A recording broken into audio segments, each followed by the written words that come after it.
বন্যার্তদের ত্রাণের টাকার হিসাব নাই, যখন দেখা গেল ইচ্ছে মতন চাঁদাবাজি, মববাজি, ধর্মীয় উগ্রবাদের উত্থান, যখন দেখা গেল মেয়েদের উপরে মরাল পুলিশিং চলছে, যখন দেখা গেল মুক্তিযুদ্ধকে 24-এর বরাবর কিংবা কোনো কোনো জায়গায় খাটো করবার চেষ্টা হচ্ছে, যখন দেখা গেল আওয়ামী লীগ দমনের নামে ঠিক আগের সংস্কৃতির চর্চা হচ্ছে আরো খারাপ ভাবে, যখন দেখা গেল সাধারণ মানুষের জীবনের নিরাপত্তা হুমকির মুখে পড়ে যাচ্ছে, তখন মানুষ ভাবলো যে তাহলে এই বিপ্লবে আমরা কেন পথে নেমেছিলাম, এই অভ্যুত্থানের শরিক কেন হয়েছিলাম। নিয়ে শেখ রুমিন ধরনের রাজনৈতিক ট্যাগও ব্যবহার করা হয়।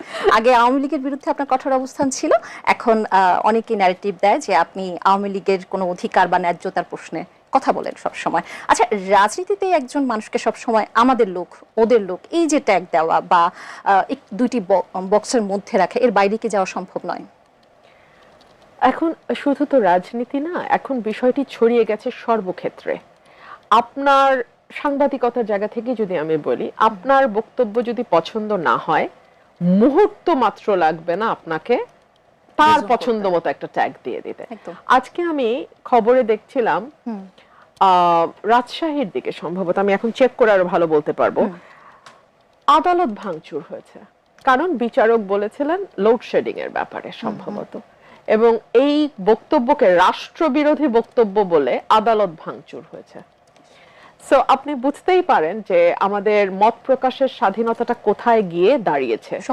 কেবল চাঁদাবাজের মুখ পরিবর্তনের জন্য ঠিক এক্স্যাক্টলি এই হেডলাইন এসছে প্রথম আলোতে যে এক চাঁদাবাজির চেহারা বদলেছে, কিন্তু অবস্থার পরিবর্তন হয়নি। যখন মির্জা ফখরুলের মতন অত্যন্ত প্রভাবশালী এবং বর্ষিয়ান রাজনীতিবিদ, যিনি হয়তো রাষ্ট্রপতি হতে যাচ্ছেন, তিনি পর্যন্ত বলছেন কোথাও কোনো পরিবর্তন নাই। একটি প্রশ্ন আপনাকে করতেই হবে, সেটি হলো রাজশাহী বিশ্ববিদ্যালয়ে জুলাই গণঅভ্যুত্থান নিয়ে যেত এটি চিত্র প্রদর্শনীতে ৭১ ও ২৪-কে দাড়ি পাল্লার দুই পাশে রাখা হয়েছে, যেখানে ২৪-এর পাল্লাটা ভারী দেখানো হয়েছে। শিল্পী বলছেন এটি প্রতীকী, মুক্তিযুদ্ধকে খাটো করার উদ্দেশ্য ছিল না। কিন্তু এই যে ৭১ এবং ২৪-কে বারবার মুখোমুখি করা হয় এবং ৭১-কে খাটো করবার যে প্রবণতা দেখা যায় অনেক সময়, এটি কি অশনি সংকেত নয়? আপনার মনে হয় না যেটা করাই হয় আওয়ামী লীগকে আরো বেশি স্ট্রেংথেন করার জন্য, এবং এর মধ্যে দিয়ে আওয়ামী লীগ আবারও বলার সুযোগ পায় যে মুক্তিযুদ্ধ এবং তার চেতনা কেবলমাত্র তাদের হাতেই নিরাপদ। অর্থাৎ যারা আওয়ামী লীগ করে এবং আওয়ামী লীগের ফলোয়ার্স, সাপোর্টার্স, ওয়ার্কার্স, তারার বাইরে আর কেউ মুক্তিযুদ্ধকে ভালোবাসে না, ধারণ করে না, লালন করে না, শ্রদ্ধা করে না, সম্মান করে না, তাই না? ঠিক যেভাবে চাঁদাবাজি, ঠিক যেভাবে মববাজি, ঠিক যেভাবে নারীর প্রতি সহিংসতা, আইন শৃঙ্খলা পরিস্থিতির অবনতি, জুডিশিয়ারির উপর হামলা, এই সব কিছুর মধ্যে দিয়ে আমরা আওয়ামী লীগকে আবারও ফিরিয়ে আনবার পথ অনেক বেশি সুগম করি। একইভাবে মুক্তিযুদ্ধকে যখন আমরা ২৪-এর সঙ্গে মুখোমুখি করি, আবারও আমরা সেই আওয়ামী লীগকে অনেক বেশি শক্তিশালী করে দেই এবং আমরা প্রাসঙ্গিক, এবং আমরা আবারও আমাদের অ্যাক্টিভিটিস এর মধ্য দিয়ে সেই শেখ হাসিনা যেটা বলতেন যে আওয়ামী লীগের হাতেই মুক্তিযুদ্ধ নিরাপদ, এর বাইরে আর কারো হাতে না, সেটাকেই কিন্তু আমরা স্টাবলিশ করি। এখন এই কথাগুলো, যেমন দুদিন আগে খালেদ মহিউদ্দিন আমাকে তার একটা শোতে বলছিলেন যে আমি গুপ্ত আওয়ামী লীগ কিনা, এটা দেখলাম খুব ভাইরাল হয়েছে। ভাই, আমি গুপ্ত সুপ্ত কিছুই না, আমি খুবই প্রকাশ্য সাদাকে সাদা কালোকে কালো বলা মানুষ। হ্যাঁ, এই যে আমি কথাগুলো বললাম, একটাও কিন্তু আওয়ামী লীগকে স্ট্রেংথেন করবে না, কিন্তু আপনার অ্যাক্টিভিটিস, হ্যাঁ, আপনি আজকে জামাতের ছত্রছায়ায় বা বিএনপির ছত্রছায়ায় বা সরকারি দলের ছত্রছায়ায় বসে আপনি যে আকাম কুকাম কুকর্মগুলো করে দেশের মানুষের নাভিশ্বাস উঠায় ফেলতেছেন, এগুলা কিন্তু আওয়ামী লীগের পথ সুগম করবে। সো যদি আওয়ামী লীগকে আসার পথ কেউ করে দেয়, সেটা আপনারা। আর যদিও আমি ব্যক্তিগতভাবে কোন রাজনৈতিক দল কাগজে কলমে নিষিদ্ধের পক্ষে না, এটা আমি জামাত নিষিদ্ধের সময় থেকে বলে আসতেছি। মানে তখন কিন্তু আমাকে বলা হয়তো আমি আইএসআই, তখন বলা হয়তো আমি জামাত শিবির, তখন বলা হয়তো আমি রাজাকার, এক্সেট্রা এক্সেট্রা এক্সেট্রা। এখন আবার পুরো পাশার দান ঘুরে গেছে, এখন আমি হয়ে গেছি শেখ রুমিন, এখন আমি হয়ে গেছি ফ্যাসিস্ট। মানে ইটস আ হিলারিয়াস কান্ট্রি। এই দেশের মানুষের কোনো মানে একটু চিন্তা করেন ভাই, একটা কথা বলবেন, দুটো মিনিট চিন্তা করেন। অবশ্যই। দুজন দর্শক আছেন, প্রথম জন, জি হ্যালো, আপনার নাম বলে আপনার প্রশ্নটি রাখুন। আসসালামু আলাইকুম, আমি মোহাম্মদ দেলোয়ার হোসেন পটুয়াখালী থেকে বলছি। জি বলুন দেলোয়ার হোসেন, আমরা আপনাকে শুনতে পাচ্ছি। আমার প্রশ্নটা হচ্ছে রুমিন ফারহানার আপার কাছে, যে আমরা সাধারণ জনগণ বিদ্যুৎ বিল ডাবল দিচ্ছি, কিন্তু 24 ঘন্টার ভিতরে 22 ঘন্টা বিদ্যুৎ পাচ্ছি না, রাত্রে বাসটা নিয়ে আমাদের কাঁপতে হয়। এই বিষয়ে আপনি জাতীয় সংসদে কথা বলবেন কিনা? 2 নম্বর প্রশ্ন হচ্ছে যে ফেসিস গেল, সে বিদায় নিয়ে গেল, কিন্তু বাংলাদেশের অস্তিত্ব ইতিহাস 32 নম্বর ভাঙচুর হলো, বাংলাদেশের সোনার ছেলেরা আর্মিরা তাকিয়ে তাকিয়ে হাসলো আর দেখলো। ডক্টর ইউনূস এবং তার প্রেস সচিব শফিকুল আলম বলল এরা প্রেসার গ্রুপ। তো তাহলে সন্ত্রাসী তারা উস্কে দিলেন। এবং বর্তমান সরকার কাবি ক্যাপ টিআর, পিসিবি, ফ্যামিলি ক্যাপ, কৃষি ক্যাপ দিচ্ছে, কিন্তু দলীয় কর্মী ছাড়া, মুসলিমের কিছু লোক ছাড়া বাইরে সাধারণ জনগণ পাচ্ছে না। আসলে এটা কি আসলে কি নতুন বাংলাদেশের নমুনা? বুঝতে পেরেছি আমরা। অসংখ্য ধন্যবাদ দেলোয়ার হোসেন আপনাকে আপনার ফোনটি করবার জন্য। যে আরেকজন আছেন দর্শক, জি দর্শক আপনার নাম বলে আপনার প্রশ্নটি রাখুন। হ্যালো হ্যালো, ওয়ালাইকুম আসসালাম, জি বলুন আপনার নাম বলে প্রশ্নটি রাখুন। জি হুমান, আমি রুমিনাপাড়ার একজন, শুনতে পাচ্ছি আমরা। আমি রুমিনাপাড়ার একজন পরিচিত মুখ। আমি জানতে চাচ্ছি রুমিনাপা কি আবার আমাদের দলে ফিরে আসবেন কিনা? অসংখ্য ধন্যবাদ আপনার প্রশ্নের জন্য। এই প্রশ্নটি দিয়ে আমি শুরু করতে চাই আপনার কাছে, যেই প্রশ্ন দিয়ে আমি শুরু করেছিলাম সেই প্রশ্ন ঘুরে ফিরে আসছে। এখন যদি বিএনপি থেকে এমন বলা হয় যে আপনি আবার দলে ফিরবেন কিনা, আপনি কি ফিরবেন? ফিরলে তো আমি অন্য স্বতন্ত্ররা যখন চিঠি দিয়েছে আমি চিঠি দিতাম, আমার যদি ফেরার ইচ্ছা থাকতো আমি চিঠি দিতাম। সো ফিরবার আর আমার মনে হয় না কোনো কারণ আছে। আচ্ছা, দেলোয়ার হোসেন সাহেব যে কথাটি বলছিলেন নতুন বাংলাদেশ, আমি সপ্তাহে 3 দিন গ্রামে থাকি, এইবার আরো লম্বা সময় 5 দিন ছিলাম। যাদের বাসায় আইপিএস নাই তারা কিন্তু বুঝতে পারে লোডশেডিং কাহাকে বলে, কত প্রকার ও কি কি। 10 থেকে 12 ঘন্টা, সামটাইমস ইভেন মোর কারেন্ট থাকে না, এবং বলা হয় যে তার ছিঁড়ে গেছে। মানে আশুগঞ্জের, মানে আমি আমার এলাকায় বলছি, বিদ্যুৎ কেন্দ্রের কোনো সমস্যা হয়েছে এক্সেট্রা এক্সেট্রা, কিন্তু দ্য ফ্যাক্ট রিমেইনস 12 থেকে 14 ঘন্টা, 10 থেকে 12 ঘন্টা বিদ্যুৎ থাকে না। লোডশেডিং। জি। 2 হচ্ছে ফ্যাক্ট রিমেইনস মানুষের 2 গুণ 3 গুণ 4 গুণ পর্যন্ত বিদ্যুৎ বিল গত 2 মাসে বেশি এসছে। এখন পর্যন্ত সরকারের তরফে আমরা কোনো জবাব শুনি নাই। ফ্যাক্ট রিমেইনস 2001 থেকে 2006 যিনি বিদ্যুৎ প্রতিমন্ত্রী ছিলেন এবং যার কারণে সরকারকে ভয়াবহ ইমেজ সংকটে পড়তে হয়েছে, সেই মন্ত্রী ইকবাল হাসান মাহমুদ টুকুকে এখন ফুল মিনিস্ট্রি দেওয়া হয়েছে। ফ্যাক্ট রিমেইনস এই মন্ত্রী জ্বালানি তেল যখন ভয়াবহ সংকট চলছে, এই লোক প্রতিদিন সংসদে দাঁড়ায় বলছে কোনো সংকট নাই জ্বালানি তেলের। এই লোক প্রতিদিন সংসদে দাঁড়ায় বলছে আমাদের উদ্বৃত্ত তেল আছে। এই লোক প্রতিদিন বলেছে জ্বালানির দাম বাড়বে না। এরপরে যখন ঠিকই 125 টাকার অকটেন 145 টাকা হলো, অমনি আমরা দেখলাম লাইন গায়েব হয়ে গেল। এই লোক যখন ফুল মিনিস্টার তখন একবার যেমন জ্বালানি তেলের সংকট হলো, এরপর আরম্ভ হলো গ্যাসের সংকট, এবং এমনই গ্যাসের সংকট যে গত 15-20 দিন কোনো চুলা জ্বলে নাই। আমি ঢাকার এলিফ্যান্ট রোডে থাকি, 15 দিন কোনো চুলা জ্বলে না। আমি মাটির চুলা রান্না করেছি এবং এরপর আমি সিলিন্ডার খেয়েছি, কারণ আমার বাসা পুরনো বাসা, এখানে গ্যাস লাইন আছে। এই গ্যাস লাইনে তো গ্যাস ছিলই না, আমাকে সিলিন্ডারের গ্যাস ইউজ করে চলতে হচ্ছে। রিসেন্ট 2-3 দিন হলো গ্যাস এসছে, এবং সরকার বলেছে যে একটি সমস্যা হয়েছে, আপনি জানেন। অ্যাবসলিউটলি। কিন্তু আমার প্রশ্ন হলো, সমস্যা গ্যাস, বিদ্যুৎ এগুলো হচ্ছে মানে একেবারে ভয়াবহ প্রয়োজন। আমি আমার বাসার প্রয়োজনের কথা বলছি না। যেই ফ্যাক্টরিটা বন্ধ হয়ে গেল, যেই ফ্যাক্টরি থেকে 500 সামথিং লোক ছাঁটাই হয়ে গেল, এই খবরও তো আপনারা নিশ্চয়ই দেখেছেন যে কিছু কারখানা লোক ছাঁটাই করে দিয়েছে, কারণ তাদের প্রতি সেকেন্ডে উৎপাদন ব্যাহত হচ্ছে। এই মন্ত্রীর কারণে 1 থেকে 6 সরকার ডুবেছিল। এখন আমি দেখি এই মন্ত্রী, যাকে খাম্বা মন্ত্রীও বলা যায়, এই খাম্বা মন্ত্রী এখন বলতেছেন বসুন্ধরার মতো কিছু অলিগার্কের হাতে তেলের ইয়েটা তুলে দেবেন, বিপিসি কে সরিয়ে এটা বেসরকারি খাতে উনি দিয়ে দেবেন। উনি সামলাতে পারবেন? কিছু অলিগার্ক আওয়ামী লীগ পুষেছিল এবং আওয়ামী লীগকে তার প্রাইস পে করতে হয়েছে। এবং আপনাকে মনে রাখতে হবে, অলিগার্ক পুষতে গিয়ে আওয়ামী লীগ কিন্তু অন্তত সংকট সামাল দিয়েছিল। 1 থেকে 6 এর যে ভয়াবহ বিদ্যুৎ সংকট, আপনার আমার দুজনেরই কিন্তু যথেষ্ট বয়স হয়েছে ওই সময়টা মনে রাখার, হ্যাঁ, আমরা কেউ ভুলে গেছি বিষয়টা তেমন না।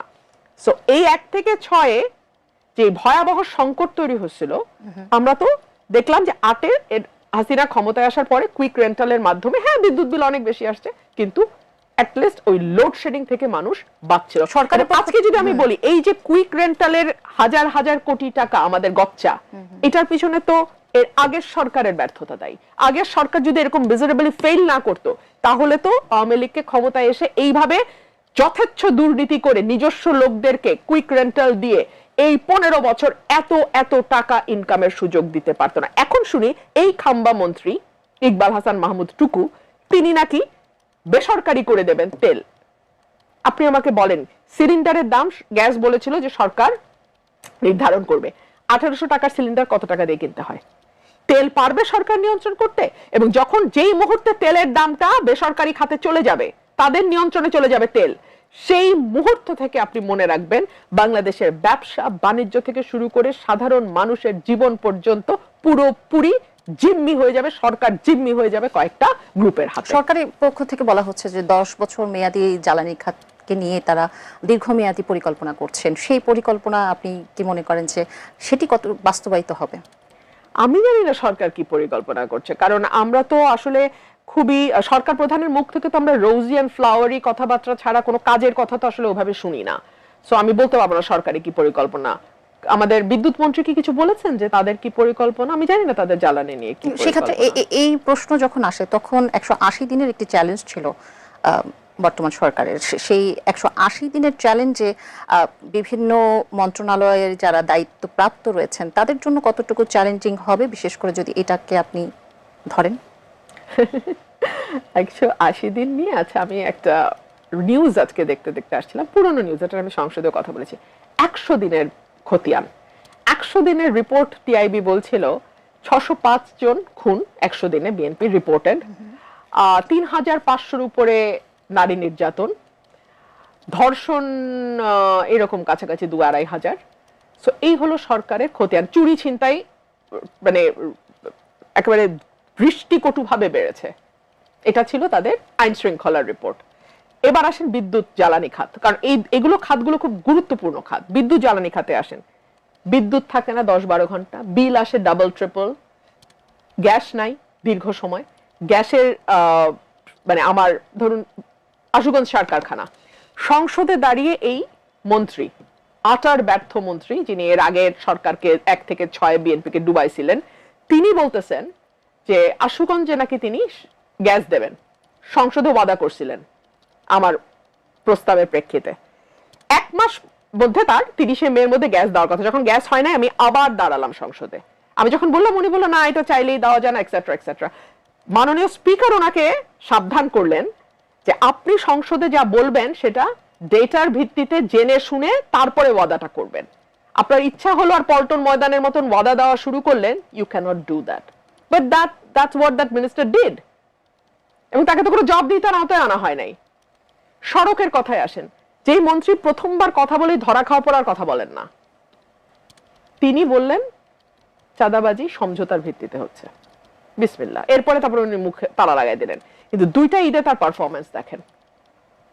ফ্যামিলি কার্ড দেয়া হচ্ছে বিএনপির নেতা কর্মী, আত্মীয় পরিজন, বন্ধু বান্ধব, কাজের লোক সবাইকে। বিরোধী দলের যে জায়গাগুলো, সেই জায়গায় টিআর কাবিখাত বরাদ্দ থেকে শুরু করে উন্নয়ন প্রকল্প বরাদ্দ বন্ধ, টোটালি বন্ধ। এবং যেই জায়গাগুলোতে সরকারি দলের এমপি নাই, সেখানে ওনাদের প্রাইভেট কি বলে ওই সংরক্ষিত মহিলা এমপিদের দিয়ে ওনারা মাতব্বরি করাচ্ছেন।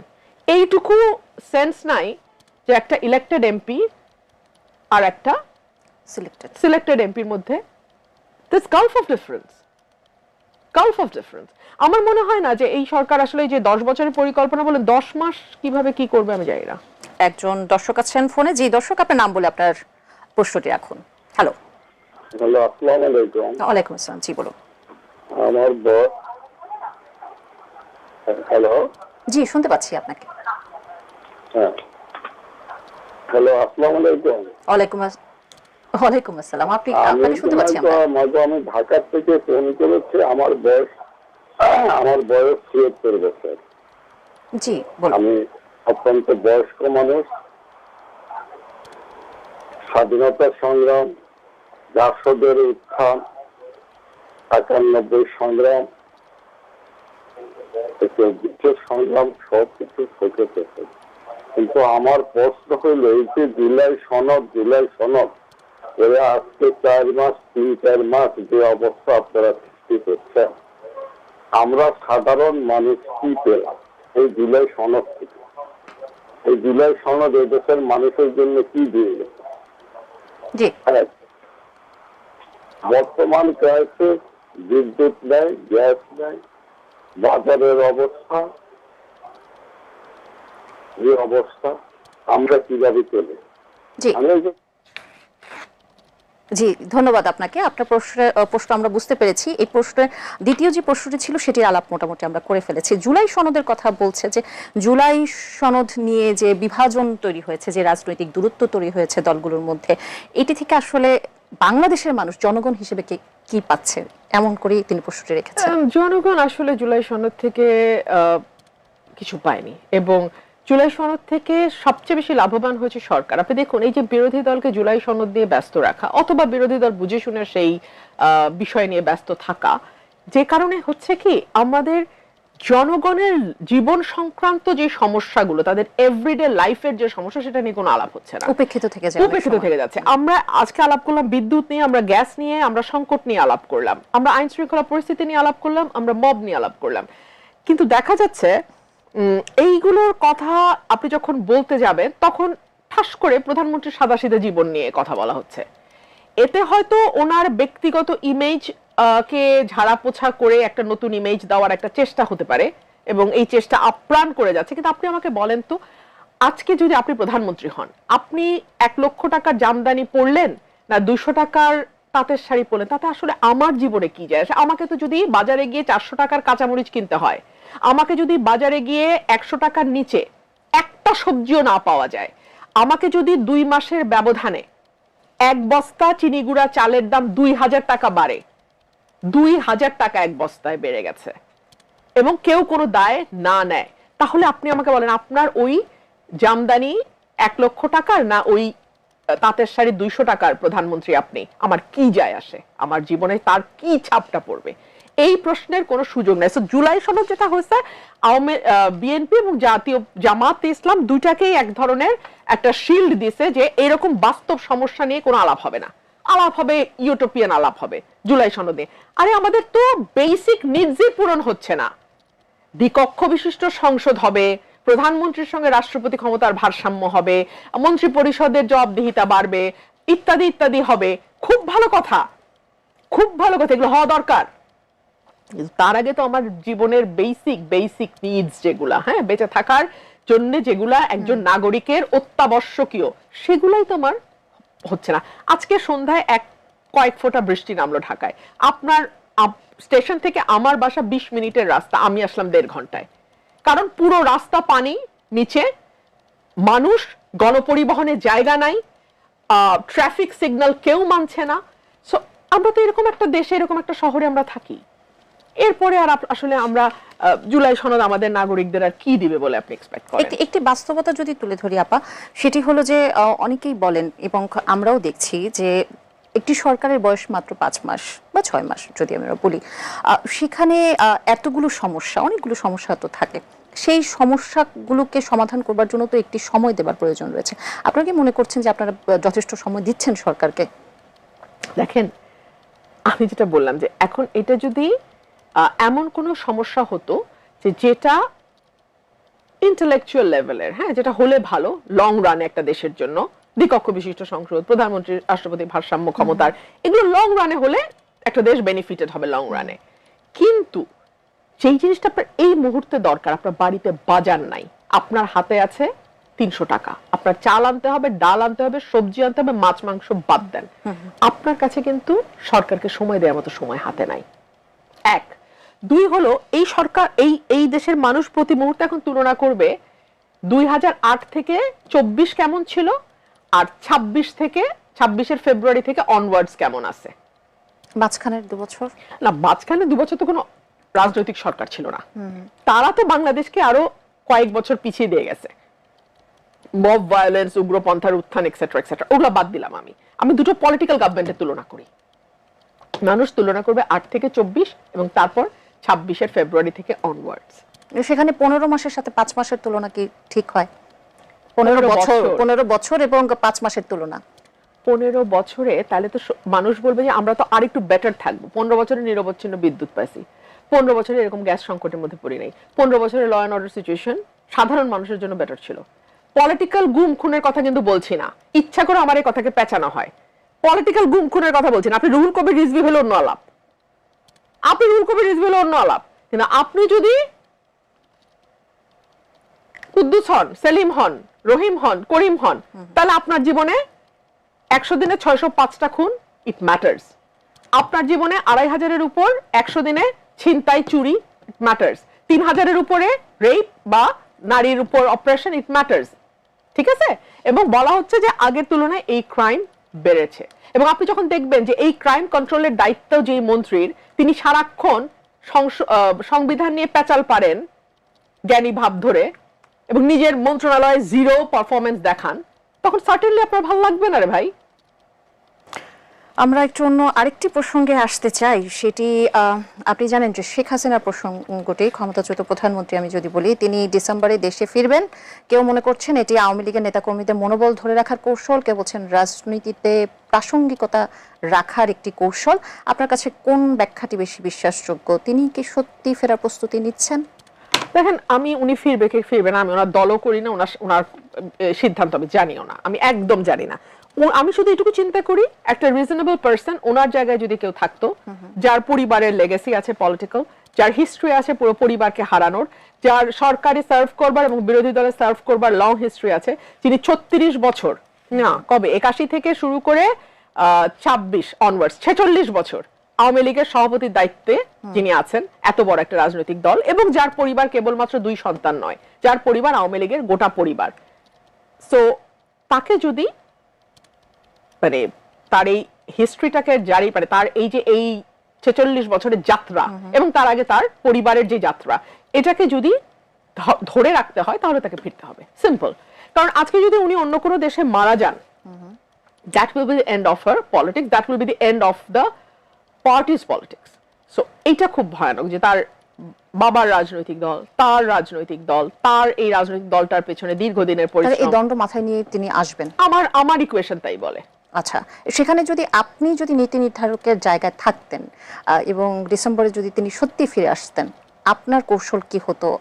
আপনার প্রথম অগ্রাধিকার কি হতো তাকে নিয়ে? Law will follow its own course, absolutely তাই। ওনাকে আইনের মুখোমুখি হতে হবে, ওনাকে বিচার ফেস করতে হবে, ওনাকে বিচারের মাধ্যমেই ওনাকে যেতে হবে, এর বাইরে আর দ্বিতীয় কোনো রাস্তা নাই। কঠিন। জি, আপনি বলেছেন বিএনপির দুঃসময়ে আপনি দলের পাশে ছিলেন, এখন বিএনপি ক্ষমতায় আর আপনি দল ছাড়া। সবচেয়ে কঠিন রাজনৈতিক ব্যাখ্যাটি যদি আমি দাঁড় করাই, তাহলে দলের প্রয়োজনের সময় আপনি ছিলেন কিন্তু ক্ষমতার সময় আপনার প্রয়োজন ফুরিয়ে গেল, এই ব্যাখ্যাটিকে আপনি কিভাবে দেখেন?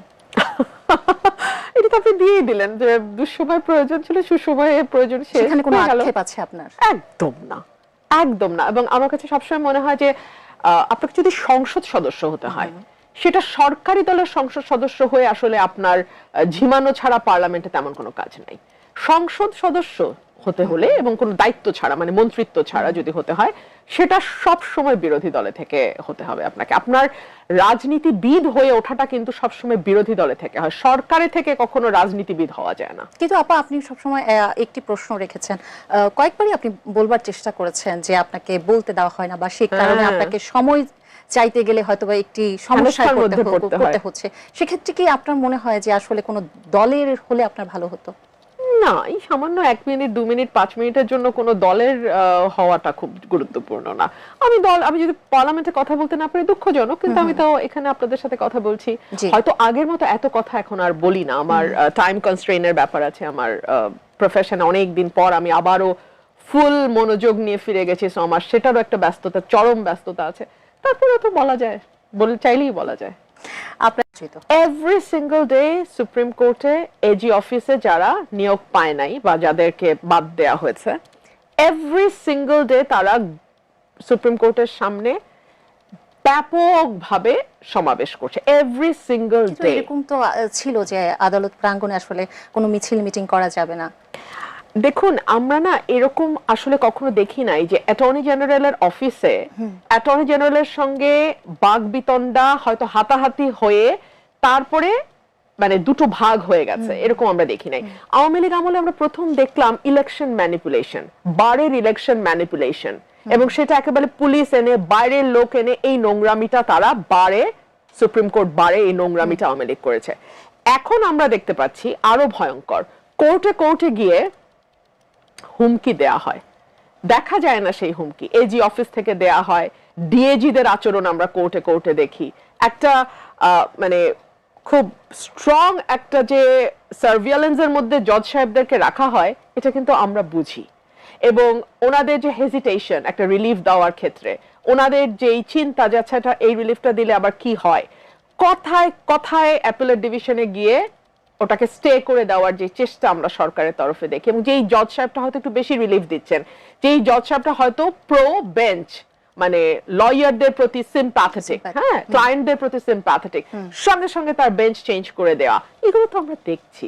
সো এগুলো কোনো ভালো বার্তা দেয় না।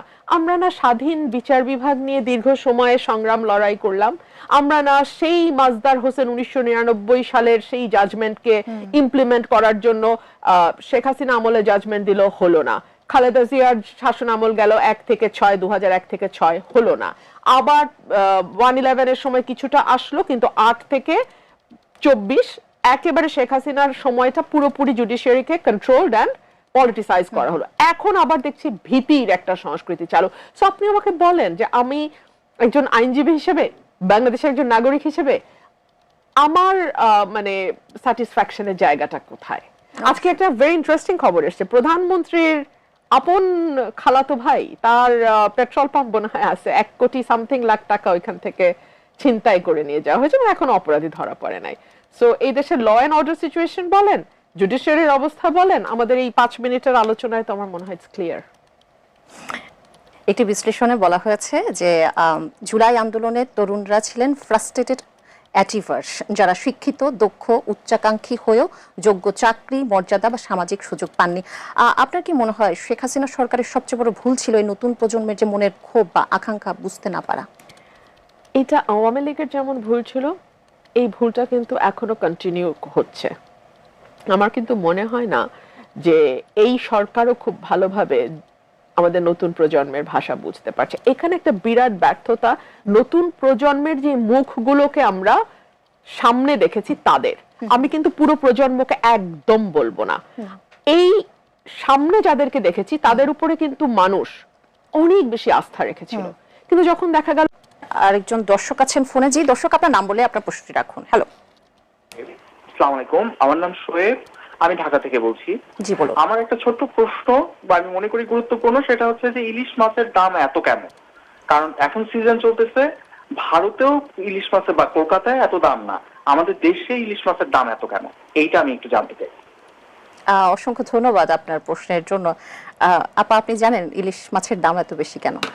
না, আমি জানি না, তবে আমার মনে হয় যে এখন সংসদ চললে এই প্রশ্নটা আমি সংসদে রাখতাম। কারণ দেখুন, আমাদের দেশের মানুষ খুব বেশি কিছু চায় না, সিজনের ফলটা, সিজনের মাছটা, এইটুকুই তাদের চাও, খুব বেশি কিছু না। কিন্তু এই যে প্রতিদিন যে দুর্বিষহ নাগরিক সমস্যার মধ্যে দিয়ে আমাদের যেতে হয়, তার মধ্যে এটুকু স্বস্তি তো আমরা গভর্নমেন্টের কাছ থেকে আশা করতেই পারি। সো আমার কাছে মনে হয় যে চালের দাম নিয়ে যেরকম ভীষণ আলোচনা হচ্ছে, বাজারে অন্যান্য সবকিছুর দাম এত আকাশচুম্বী, সেখানে আসলে ইলিশটাও খুব আলাদা কিছু। আজকে একটি শিরোনাম পড়ছিলাম, একজন কৃষক 3 মণ ধান বিক্রি করে তার মেয়ের জন্য 1 ইলিশ মাছ কিনেছে। হ্যাঁ, খুবই দুঃখজনক। এরকমই 5,000-6,000 টাকা চাচ্ছে, এরকমও 1.5 কেজি ইলিশ, যেটা 3,035 এরকম করে দাম পড়ছে। So that is dangerous. জি, আমি একটু প্রসঙ্গে ফিরতে চাই। আজ প্রধানমন্ত্রীর সঙ্গে ভারতের হাই কমিশনারের বৈঠকে বাংলাদেশ ভারত সম্পর্ক এগিয়ে নিতে সহায়ক পরিবেশ তৈরির উপর জোর দেওয়া হয়েছে।